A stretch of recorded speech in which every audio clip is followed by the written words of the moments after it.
the elections in South Africa? I have a conspiracy theory. I believe MK was created to take votes away from EFF. CBC would destroy a generation of Kenyans. But who brought CBC? That CBC was developed by the British Council. Do you think somebody can make a strong argument today in the same manner Walter Rodney made the argument in 1972? The Berlin conference. It was each person got a sphere to extract. That paradigm has never changed. The leading opposition candidate in Nigeria in the last election was sponsored by the state. We had Huduma number, the first iteration. It was about capturing data and then selling it to MasterCard Foundation.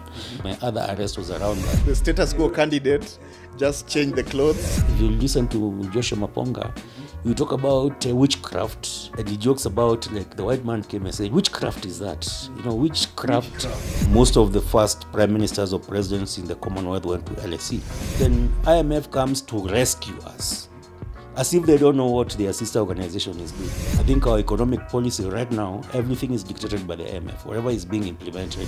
That's International Relations 101. You always learn from day one. National interests. States have interests. Full stop. You mentioned D.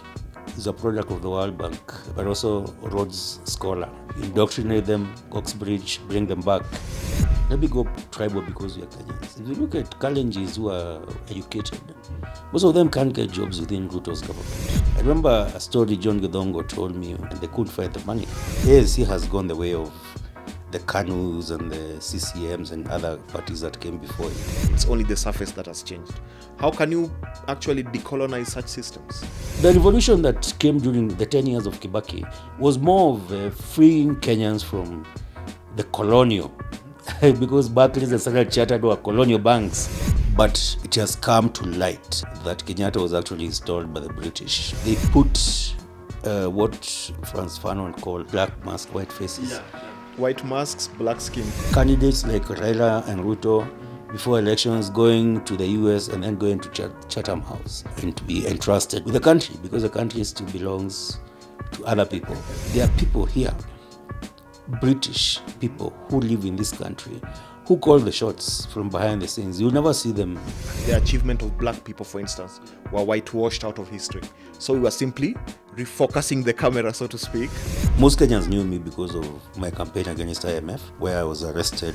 Now Kenyans are seeing what we were talking about. I know Dr. Wandia Njoya really pushed back. So you have an education system of cut-off. So I've been advocating against that. These people are teaching pseudo-history, and they're teaching lies in the name of history. I think because he was accomplished himself, he was not threatened by accomplished people. So that was almost like an unintended consequence of going to LSE. So banks stopped being lazy. I remember Barclays hooking loans in the streets. You used the word conveyor belt or something of the sort. Yeah, it's actually